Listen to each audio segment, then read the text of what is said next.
part of the world you're listening from. Distinguished guests, ladies and gentlemen, on behalf of the Board of Advocates for Dignity, I would like to welcome you to the inaugural Advocates for Dignity webinar. Due to COVID-19, as Advocates for Dignity, we are bringing this program to you via the web rather than in person, which may seem to be a most unfortunate incident at first. But when you think about it, because of COVID-19, we have reached an international audience, which we would not have been able to do had we done this program face-to-face in Sydney. Webinars look like a way of the future and are here to stay. It is our one. We'll continue to do many more after this. For those of you who don't know the Advocates for Dignity, we're an advocacy organization that seeks to promote the rule of law, democracy, and to preserve fundamental human rights and liberties with a special focus on Turkey and its citizens abroad. The Advocates for Dignity is a non-profit organization established by Australians of Turkish descent who seek to raise awareness about the injustices taking place to make the wider Australian community aware of the unlawful crackdown of the citizens and the cessation of press freedom in Turkey. Today, the 15th of July, marks the 4th anniversary of the tragic coup attempt in Turkey, whose masterminds are still not known to date. Yes, the Gulen-inspired Hizmet civil society movement and Mr. Gulen himself have been made the scapegoat as the instigators of this so-called coup attempt. However, when you look at who the coup attempt benefited, you will clearly see that it has benefited the Erdogan government the most. On the contrary, the Hizmet movement suffered as a consequence of the coup attempt in that it had all of its institutions, for example, the 1,000 odd private primary and secondary colleges, the universities, the cultural centers, the tutorial centers, the hospitals, the humanitarian aid organization called Kimse Yok Mu, student dormitories, etc., closing down. As a consequence, and also in some of the Muslim majority Erdogan-aligned countries around the world where the Hizmet movement had schools that was held like an iftar dinner. So it's very simple reasons. This evening's webinar titled Turkey's 15th of July coup attempt and its consequences. We'll have a Q&A session with the film producer of the documentary A Gift from God, Jürgen Lorentzen, who will be asked a series of questions by the former ABC radio host John Cleary regarding the coup event and the terrifying consequences as a result to Turkey and its citizens. We'll also show a short film clip from the film during the webinar in the middle of it. Without further ado, I will introduce our facilitator for the webinar, John Cleary. John Cleary is a veteran ABC broadcaster and one of Australia's best-known commentators on religion. In his 30-year career with the ABC, he has worked extensively in both radio and television, but is known principally for his association with Sunday nights on ABC local radio and the Religion Report on ABC Radio. John began his career in Perth, where he was one of the original Compass team on ABC TV and a co-presenter of the philosophy program Meridian on Radio National in the 1990s. And for several years, John has appeared in a regular slot on the ABC Youth Network, Triple J. His 1992 book on the Salvation Army in Australia was awarded the Christian Book of the Year. In 2008, John was the host of the interfaith event held by the Catholic Church in conjunction with World Youth Day and the visit of Pope Benedict XVI. And John is also on the advisory board of Affinity Intercultural Foundation. I will hand over to John to introduce our keynote speaker, Jürgen, and thanks, John. Mehmet, thank you.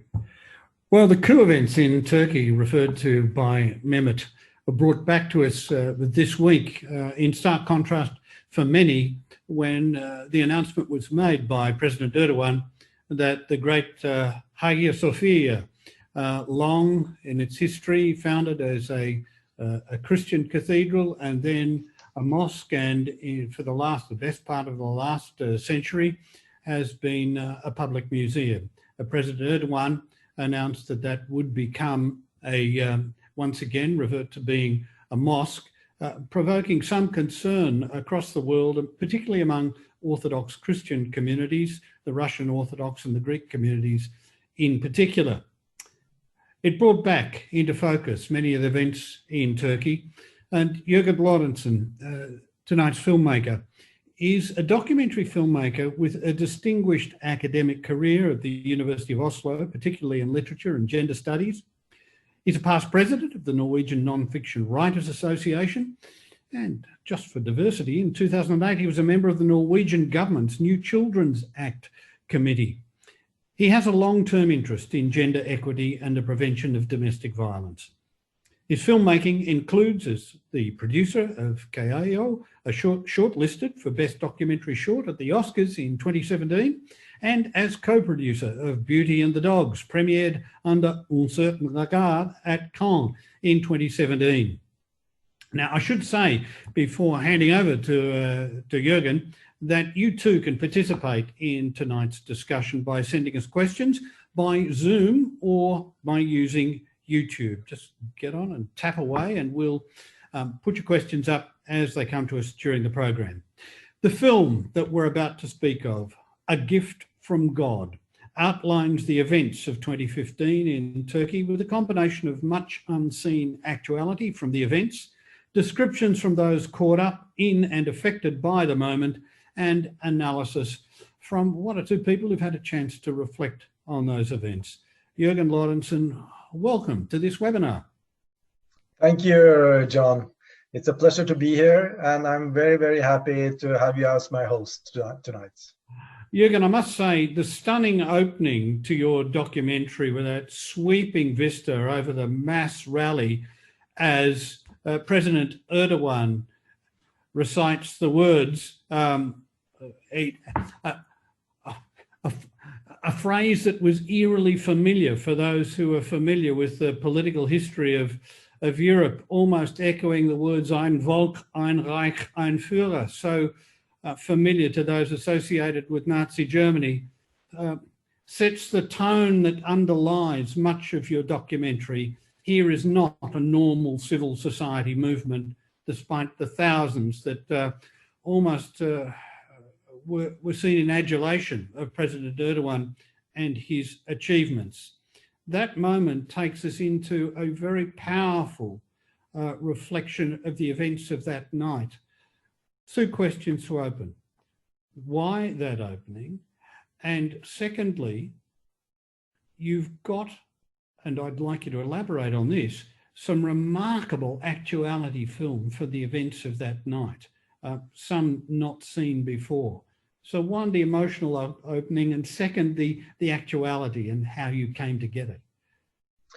First of all, we have to admit that he is quite good at it.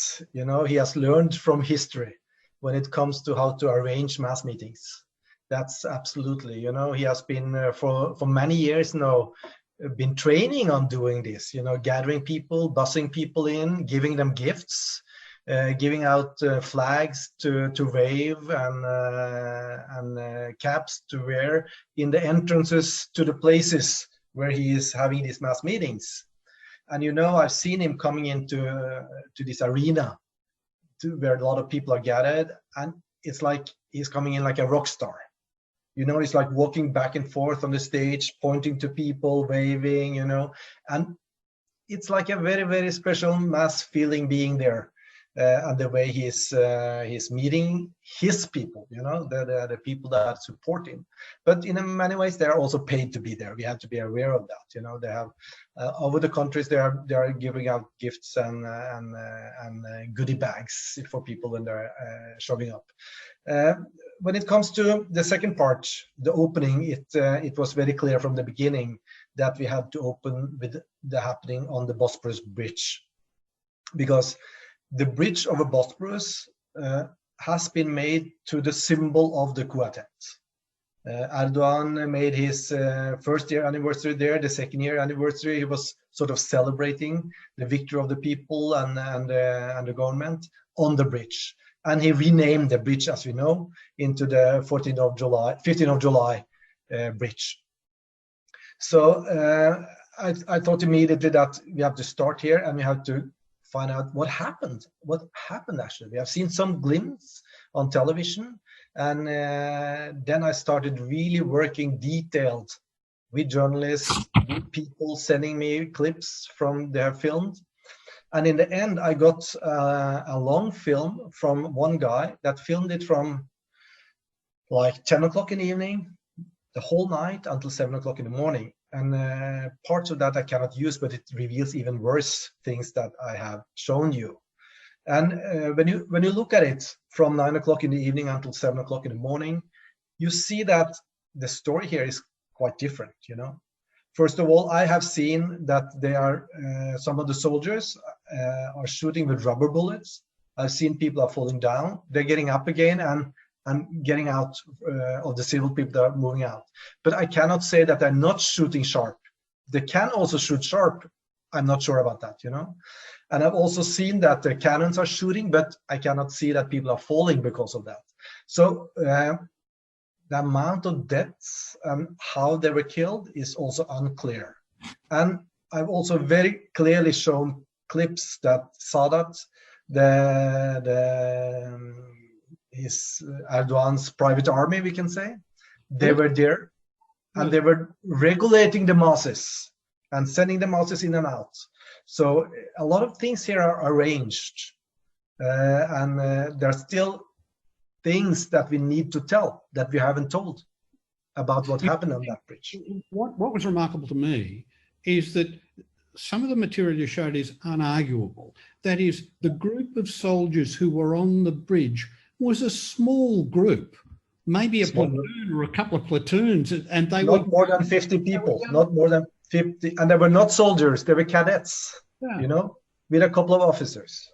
Then the other thing that's quite stunning is the police who arrive at the bridge don't actually act like police. They act more like casual security guards who say, oh, well, look, you know, if that's what you want to do.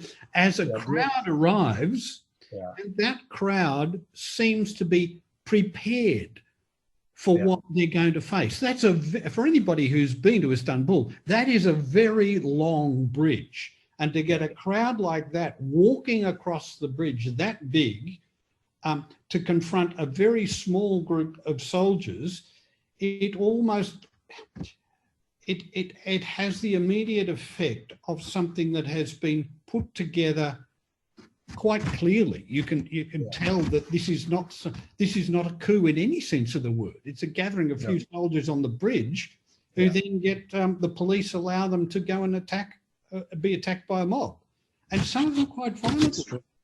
No, it's terrible to watch it. It's really, really terrible and devastating to watch what happened there. And some of the groups, the people are there, and the police, I know that hundreds of police were right around the corner. They didn't interfere at all. So these cadets initially think they are going to help save the country from an ISIS-backed coup. Yes. What they find very soon is they are being portrayed, or they are being attacked by a mob and then portrayed as the coup perpetrators. Yes. You take us into a discussion with the family of one of these soldiers who was savagely beaten to death. What was their understanding of their son's role? They are, of course, 100% sure that their son are innocent. He would never, ever participate in a coup against the Turkish state. You know, he was there as a cadet, wanted to go to the military because he was a proud young man, wanted to take part in a nation that he loved. And all these cadets, they are the same situation. They didn't know anything, you know. And what can you do as a cadet if you get an order, go out to the bridge and defend it? You cannot do anything, you know. If not, you're put in... I get there and there's nothing there to defend. No, and there's nothing there to defend, but they said it was a possible terrorist attack. That's why they were there and stopped one side of the bridge, you know. So then suddenly they are in a different situation, and that the people are attacking them and they don't know what's happening, you know. And you can see on the clips that they are in despair. They're not really shooting most of the time. We can see they're shooting above the head of the people, We have seen that they're shooting with rubber bullets. We see that in the end, 6:30 in the morning, they just lay their weapon down, give themselves to the police, and then the police disappears. Yeah. You know, then the police suddenly leaves the scenario and let these crazy guys, which are prepared to attack them, just go there and beat the shit out of them. You know, it's awful. How is it possible? They are young kids, innocent kids. One of the most moving moments is there, 5 minutes into the film, as a father holds up a photograph, a graphic photograph of his son with his face beaten to a pulp. Yeah. And says, my son died. Yeah. And on the other side of the photograph is his son in full uniform. Yeah. The tragedy of that family is immense. And they are prepared to speak. Yeah. They wanted to speak. They have nothing to lose. They said, we have lost our son. They can do whatever they want with us. They are a very brave family. They were speaking openly about everything.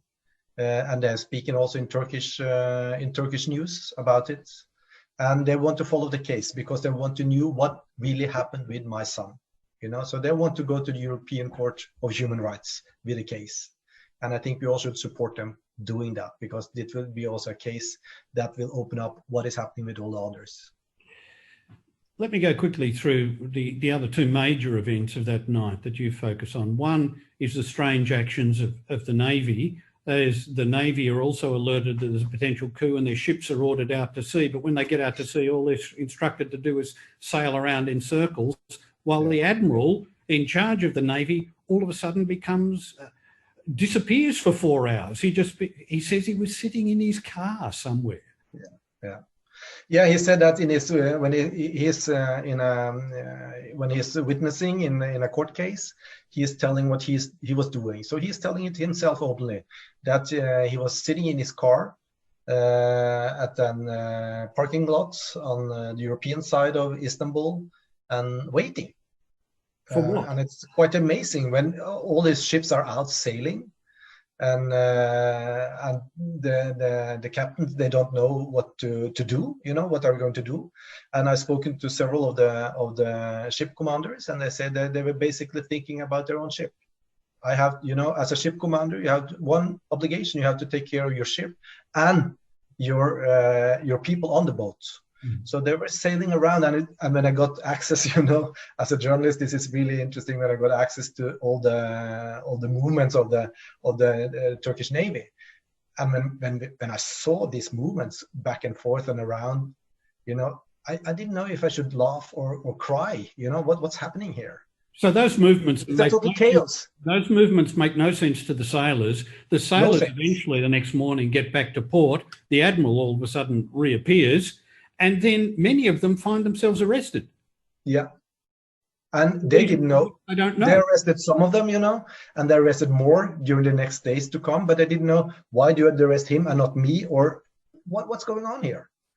And of course, now we know that these arrests are basically based on different lists, ready-made lists they had for who to arrest and who not to arrest. Which takes me to the next key moment there. You actually produce a document that was circulated that evening that outlines events that could not possibly have taken place. That is, it seems to be a pseudo document prepared by someone who knew these events were going to take place. Yeah. But strangely enough, some of the events it records are the events of a coup, but a coup that never took place, because the events actually never took place. And yet on this document, which was used in court to arrest many of the people who were then charged. A remark, how did you get that? Yeah. No, I don't have any other answer than that this document by Coşkun must have been ready-made, you know, because it was sent out already 1 o'clock. To different areas of the nation of Turkey to tell them you can start arrests. You know, so they needed a document to base the arrest on, and say you are a part of this coup attempt, so we can arrest you. So I don't have any other explanation. but it actually names times and places where events never took place. Yeah, and this is also the crazy things about the timing, because it says 1 o'clock in the document from Joshkun, but actually said no, that was wrong. It was 7 o'clock, but it makes it worse. At 7 o'clock, you knew what happened and what didn't happen, and you don't write things that didn't happen 7 o'clock in the morning. So this is a very strange document, and it should be researched closely, you know. And I would love to have an interview with Joshkun about this. We probably talked enough about that stunning opening, that first 6 to 7 minutes of the film. Maybe it's time that we gave people a preview and we had a look at the way the film unfolds, the direction of the film, in just a brief preview, and then we come back and talk a little bit more about it and some of the wider elements involved. So let's throw now a little from Jürgen Lorenzon's film, A Gift of God.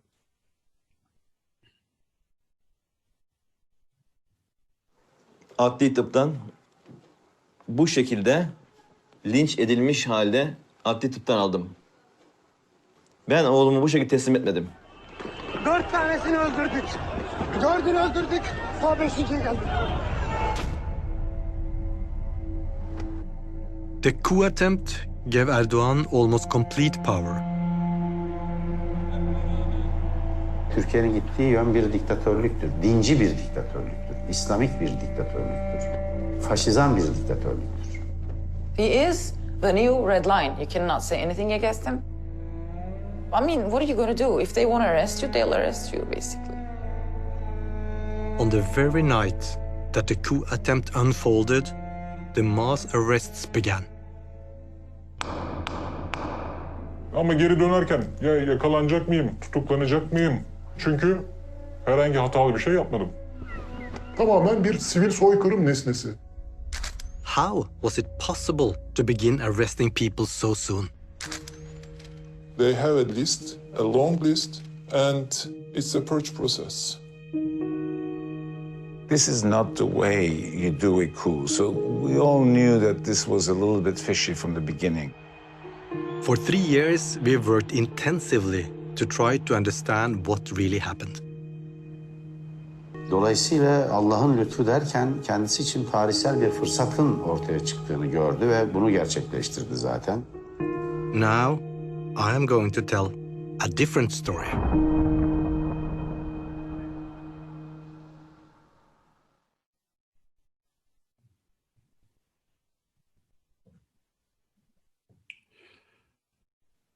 Lorentzon, A Gift from God. Jürgen, perhaps it's appropriate to ask you before we actually invite people to share some questions with us. And if you have questions, share them with us via YouTube or from the on the Zoom channel. Jürgen, what sparked your interest in making this documentary? Because I was there, right outside of Istanbul that night. I was there with my family, and then we very early got a call from our aunt in Ankara saying flies are flying, jets are flying very low over the city now. So you have to follow television. And then we were sitting together with friends and family and watching, shifting between the different channels and seeing what happened minute by minute and trying to understand what is really this, you know? And I think it's very clearly that we all felt the same, like Henry Barkey is saying. It was a little bit fishy from the beginning, because, and then one of the older guys in my company said that, no, this is not a coup. I know what a coup is. I've been through 2 different coups in Turkey, you know? So this cannot be a coup. And then as a journalist, I said, wow, this is spooky. Here I have to start working on something and try to find out what happened. And since that, I've been working day and night, trying to follow the different tracks. What happened with the bombing of the parliament, which was absurd, you know? It was no reason for, when you're doing a coup attempt, to bomb that after the coup is finished. What was the bombing outside of Erdogan Palace? What happened in Marmaris, which is a strange case. Of course, long. I did use a long time to find out and try to put the pieces together. What happened on the bridge, and all these different things that happened all around. And still, there are open spaces here. I cannot tell the story fully about the parliament. It's strange. About Marmaris, we have put together more pieces now. Know more about what's happening there, but still things are unclear because we don't find the right people that want to speak about it. And I need people that were there that can open up, the discourse or the dialogue about what really happened at that place that night. One other thing that we should talk about now for just a few moments before we take questions. And if you want to ask questions, please feel free to type them into Zoom or into YouTube to the quick Q&A, and we'll do our best to get to them. It was mentioned by Mehmet Sarel in the introduction. Erdogan has blamed the Hizmet movement and Fethullah Gulen for the coup. You do take us into the background of that in the middle of the program. You say, well, who is this person that Erdogan is blaming for all his problems? Yeah. What's your understanding of the relationship between Erdogan and Fethullah Gulen, the founder of the Hizmet movement, the mentor of the Hizmet movement? What's your understanding of their relationship and why this tension? Yeah. Of course, we all know that they worked together for a long time, since 2002. And then it was a shift and a split between them in 2013. And after that, Erdogan has been after the Hizmet movement, started closing newspapers and so on before the coup attempt. And he was very, very quick to state that it was the Hizmet movement that was behind the coup. Already 12:30 in the night, where I think no one really understood what was happening. He knew sort of that this group is behind it. And then he started arresting people 1 o'clock from the Hizmet movement.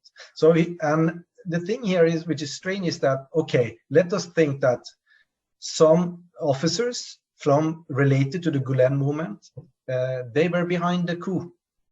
If that is this case, then it's strange to start arresting nurses, teachers, professors, far out in the country that had nothing to do with the coup attempt. They couldn't have anything to do with it. Okay, you're a member of a group, a network, but I mean, it's a huge purge, and he wanted to get rid of the Gulen and the Gulenists for many years, and now he got the chance, and then he just cleansed it, as he's saying that night. Now we have the chance to cleanse our organization and the military. The Gulen movement has a background in Sufi Islam, which is Turkish in its nature and traditions. Erdogan seems to draw his religious ideology, if you like, more from the Sunni, the Muslim Brotherhood and that tradition. Do you think at some point a decision is made that one or other of these sides is going to become dominant, and it's really first out of the block that's going to win this battle?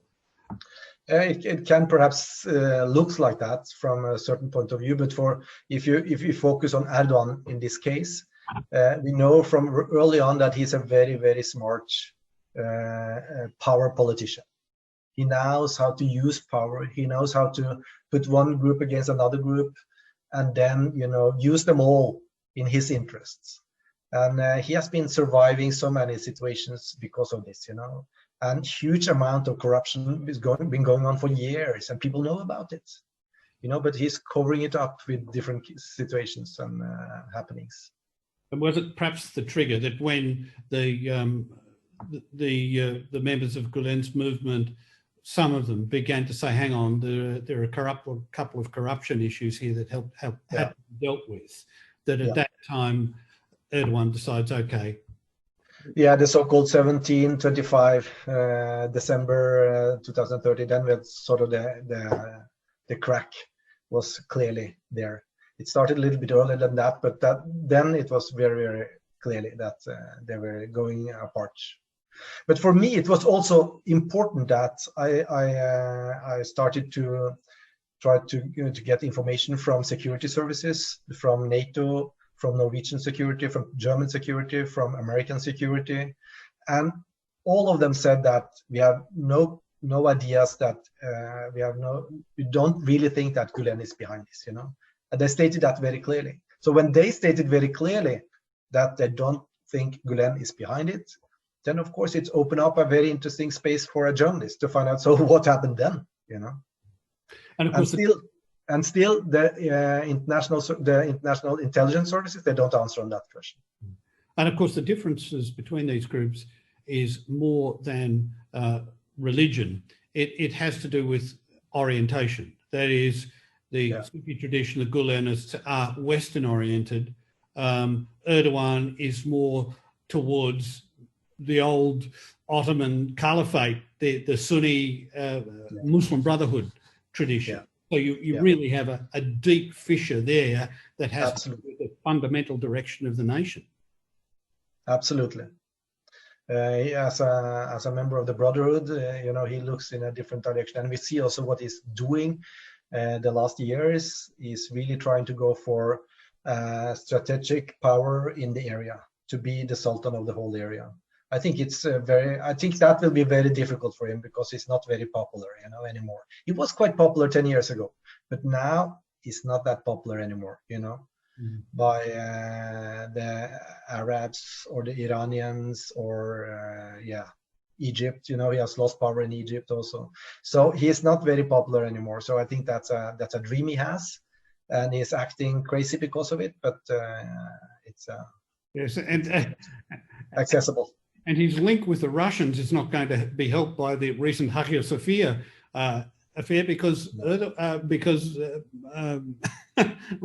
Russia and Putin are very strong in cultivating the Orthodox Church, and the Orthodox Church are outraged.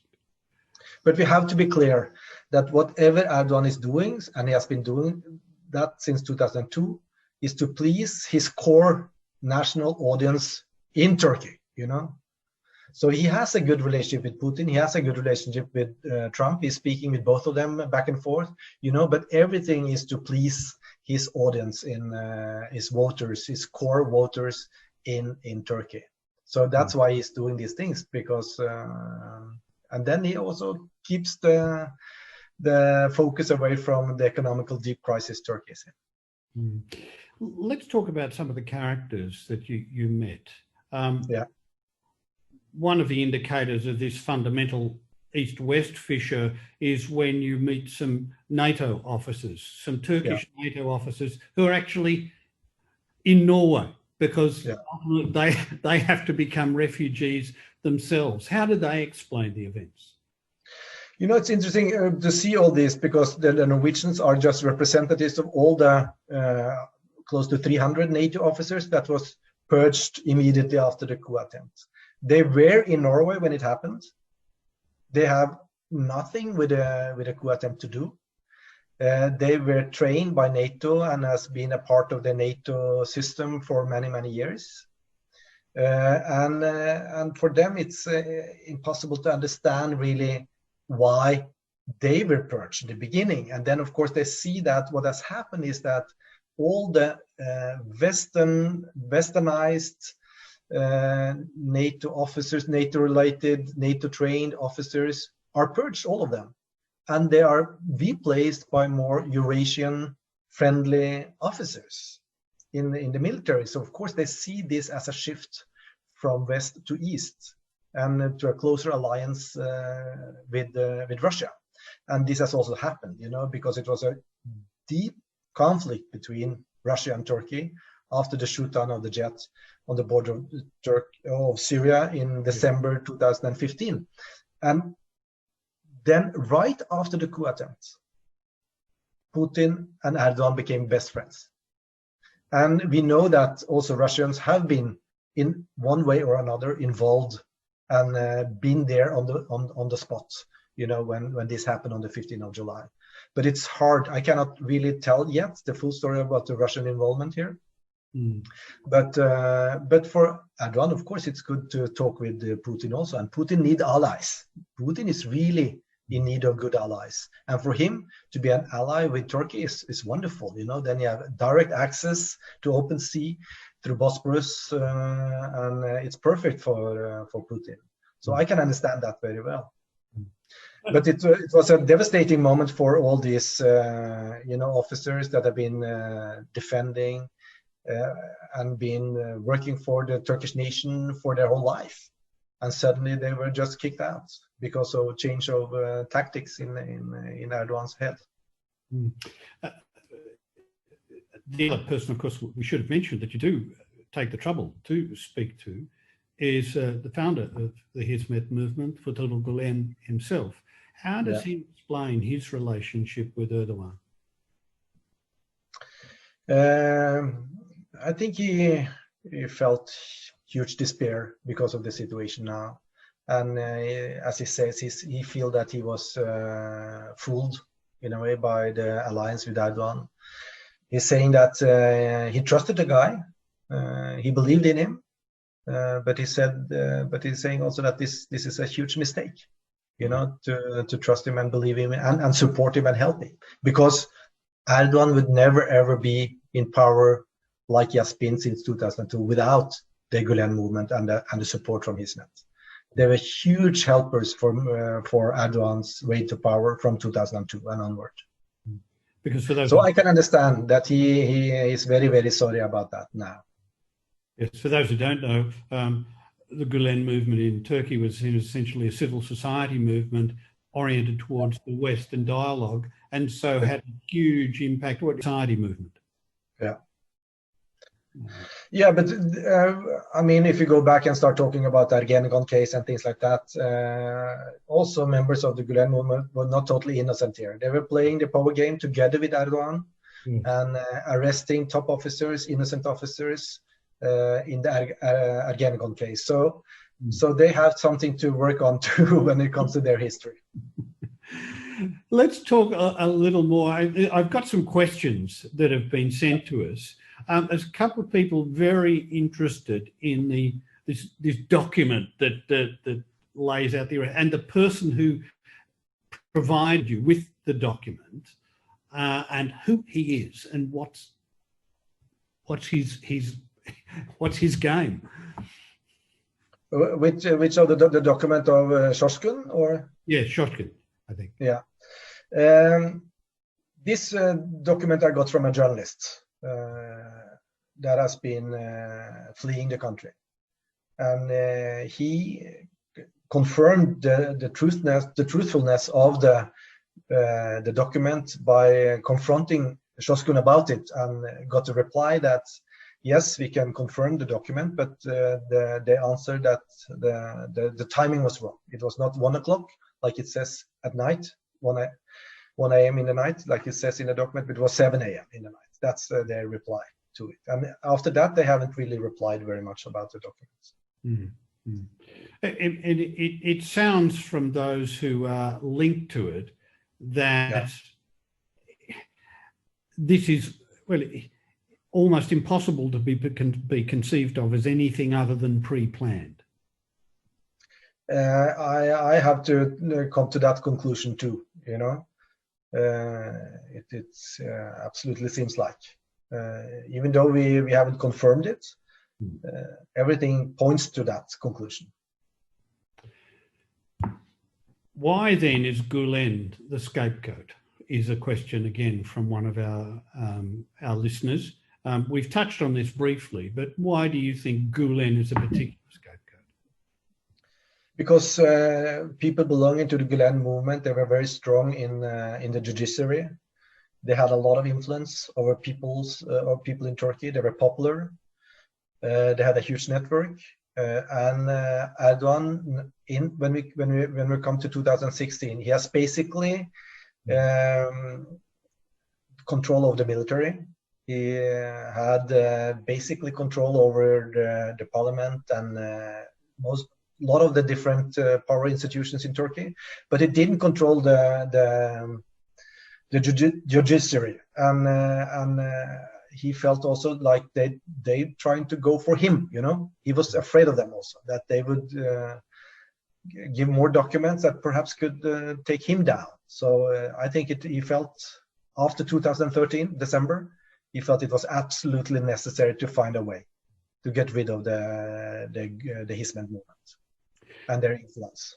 Gulen is now in exile, of course, and a number of the people you talk to are themselves reluctant exiles. And there's 2 or 3 quite moving statements from people who are not only reluctant exiles, but actually have the intellectual depth to reflect on the events. What did you gain from them about the understanding of not only the impact of this coup, but its significance for Turkey as a country? Of course, when I spoke with the officers, I got a lot of insight into the details of what happened, you know, the movements of that night and the days after. And when it comes to the family, it's also, you know, how they can follow, arrest, torture totally innocent people. You know, they had this family, there was a sort of linked, you can say linked to the Gulen movement, but not very active at all. And they were working as civil servant in Turkish, the Turkish state, and they were imprisoned and very roughly treated, and had to flee, crossing the Meric, like thousands, tens of thousands of others that are feeling that their lives are in threat. And it was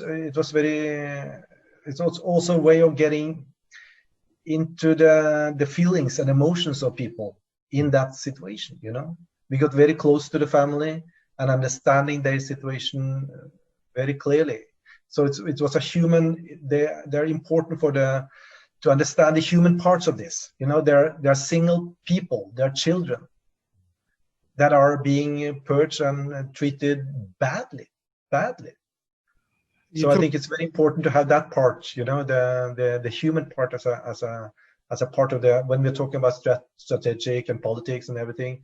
There are hundreds of thousands of people here.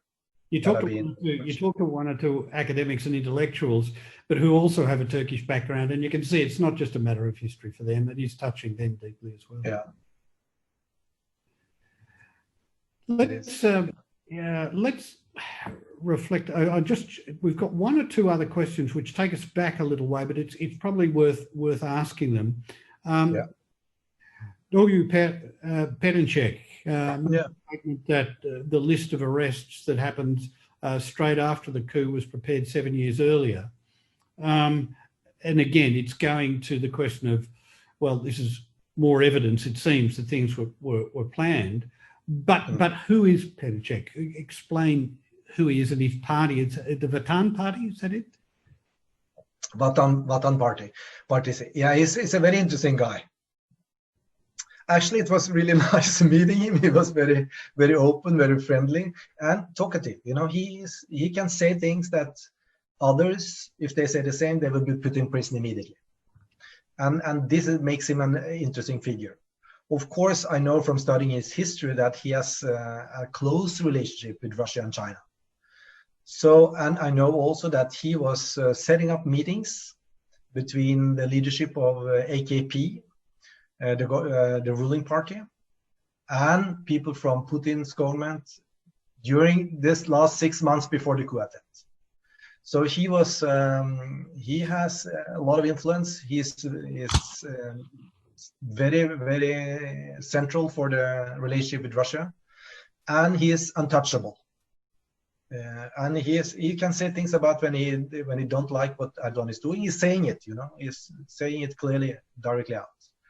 I think Perinček, because he has influence in important circles, a lot of the members in his party are top officers or ex-top officers and top bureaucrats. They are a small party, but an influential party. And he's quite open. He thinks that he can control Erdogan, I think, which I think is a little bit of... But I don't think Erdogan is very happy for Dorgu Perinček, but I think he needs it. He is important for the link to Russia and to China. Where does Iran fit in this? Perinçek is also very, very close to Iran. And we know that there has been very important trade, gold and oil trade between Iran and Turkey going on for years. And Iran has been important for the Turkish, feeding the Turkish economy. So Iran is sort of a strong nation, big neighbor.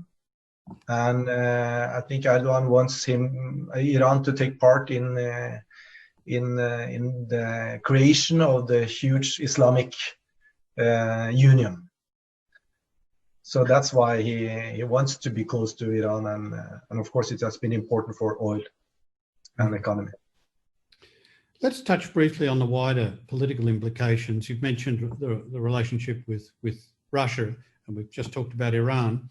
But Western democracies, initially, many of us, and you were probably, you probably spoke to your Norwegian colleagues in the first few hours after the coup, most people accepted what was being said. And it took some journalists around the world some few days to catch up with the events in a way which led to questions. I know from my experience at the ABC, we called a gathering of the news editors about 4 or 5 days after the coup and said, look, there are questions arising here. And the ABC News division took that seriously and began to ask other questions. But it really did take a little while for other countries to catch on. Initially, the US, did you see that balance as it unfolded for you? Yeah, I think a lot of the journalists were confused how to interpret what was going on. And then after the coup attempt, Erdogan feeded journalists all over the world, feeded news channels with material that was telling that it is the Gulen and the Gulen movement that is behind it. And still I can meet journalists that think that Gulen and the Gulen movement is behind the coup attempt. You know, so still there are confusion about what happened, and to a large degree, Erdogan has won.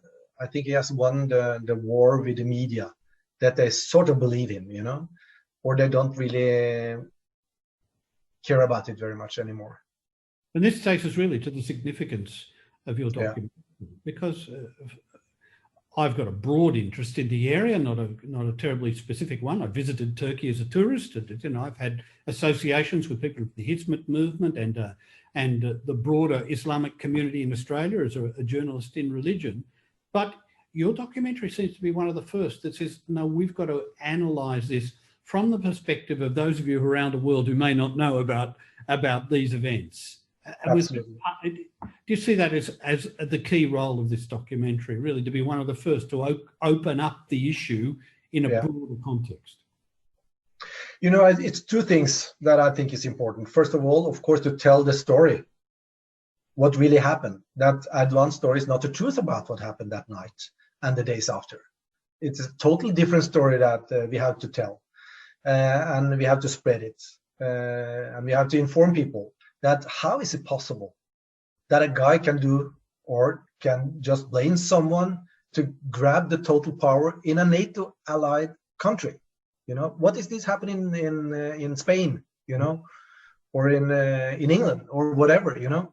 But it seems like almost the rest of Europe and NATO, they don't care. They have given up about talking about it. And this is also because Turkey is so important strategically. And the NATO is, of course, very, very afraid of losing Turkey. And because he has threatened many times with saying that I'm leaving NATO. If you keep on going like that, I'm leaving NATO. You know, that's what he's saying. Then he can go to Russia instead. But he doesn't really want to be totally under Putin's control either, you know. So that's why he's sort of going back and forth all the time. Second, I would say what is important for me is that I want more people to talk, because I still have open spaces. You know, the puzzle is not finished for me. Still, I don't know what happened here and there, and we don't have the, let us say, the final document, if you can call it that can say okay, this is what happened. These are the guys that are behind the coup attempt. Because it's still open. It's still an open question. I'm quite sure that Gulen was not behind it. Then what happened? Is it a group of Gulenists together with some Kemalists that did a coup attempt in despair of what happened in Turkey and the military? Or is it arranged by any other ways? Yes. So I want more people to come out, and we are ready to continue working, on this case. Western democracies are still tolerant of Erdogan, but one has to say that it seems that Erdogan is classified by some as simply another example of the wave of populist leaders that veer to the right politically, but we have to get used to and perhaps manage over time. What you're suggesting is, no, Erdogan is something different. Yes, he is that. He's taken advantage of the populist wave, the conservative wave, but he's something else as well. He's a strategic thinker in terms of his ambitions for Turkey, and this goes back a long way. And he's been able to march his way towards this over a very long time. And we underestimate him if we take him as just another populist right winger. Right, I agree with that, and we have to note a couple of things. Turkey has the next largest army in NATO after US. Turkey has stationed nuclear weapons in Turkey. They are American nuclear weapons, but they are there. 15 to 20 nuclear warheads. So it's a dangerous place, and it's a huge country and it's a huge power. And we also have to understand it related to the situation in the Middle East, because Middle East is in a huge crisis. It's a big chaos there. Afghanistan is in war. Yemen is totally destroyed. Iraq is in war and no state. Syria totally destroyed. Libya. So either you have countries which are in war and there are no state, effective state, or you have a growing tyrannical or dictatorship countries like Iran, Turkey, and you see now the movement in Lebanon and Egypt. So difficult situation for, I think, Europe to handle, how to handle now. And you see Trump is drawing back. He doesn't really want to have anything to do with the Middle East anymore. I don't think he understands anything of what's going on there. So you see, it's a very difficult area to work with. It does mean that the American elections actually begin to play some significance in this. Yes. Because the Americans can't step away from it ultimately. Something like Biden and the Democrats, if they do come to power, will have to rethink the whole strategic environment. Yeah, it will be. But now it's perhaps looks like he will not win next time. We'll see. Cross our fingers. We're drawing to a close. We're going to have to finish up in just a few moments' time. But what about yourself in this? You've got family connections, I understand, with Turkey. This has had to be an act of some considered bravery on the part of yourself and your family.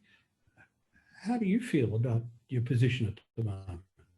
I can tell you that when we had the premiere of the film here in Norway, the Turkish ambassador in Norway contacted the foreign minister and tried to stop the film. So he had got a message from Ankara that he should try to stop the film from being screened.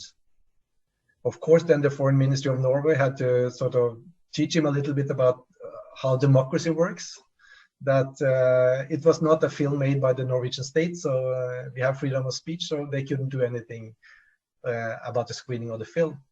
But it tells you something about the situation and how they react. And I'm very also sorry that after the screening and after the launching of the film, the ambassador contacted us and said, from now on, you have to understand that you're an enemy of the state of Turkey. And for me, that is also explaining some of the way they are thinking and moving, and how afraid they are of the truth. You know, they are very, very afraid that more people will dig into this and start asking difficult questions. And they are very afraid that more people will start speaking, because there are people that knows what happened, you know. If you could talk with Hulusi Akar or Hakan Fidan or any of the other central people in Turkey, it would be wonderful, you know, to get their stories. You have friends and acquaintances and family associations with Turkey. Yes. Have there been any repercussions for those who had connections with the film, as we No. understand yet? No, nothing. And I'm very happy for that. There have been some threats, and you know, the trolls, Erdogan trolls, are there on the internet, but that was expected. But nothing more than that. Jørgen Lorentzen, it's a challenging and inspiring film. We do thank you for your participation tonight, and I'd recommend. Thank you, John. Anybody who's interested in this in the broader context, it's an important film. Jørgen, thanks so much for joining us. And now I'll hand back to Mehmet Sarıl. Mehmet. Thank you. Thank you. Yeah, thank you very much, John and Jørgen. Thank you, Jørgen, for the great insight you have given our listeners on the so-called coup attempt in Turkey back in 15th of July 2016, now 4 years ago. I watched your documentary 3 times now, and I have to admit, I find it very informative and very objective. Thank you. You have viewpoints from all circles from Turkey, not just the Gülen movement, but from left wing, right wing, from many different groups, and that's objectivity is very important. You even went out of your way to interview Erdogan, the president of Turkey, who refused to be interviewed. So that shows that you wanted this to be as objective as possible. And I have to say, I'm very sorry that he said no. I would love to interview him. Yeah. That would have been a coup. Well, Dor Perinçek, I'm surprised he took the interview, but he loves being on TV, so and on any documentary. Yeah, so he would say no to, you say yes to every interview. And he's very open. I was very surprised how openly Dor Perinçek spoke in the documentary.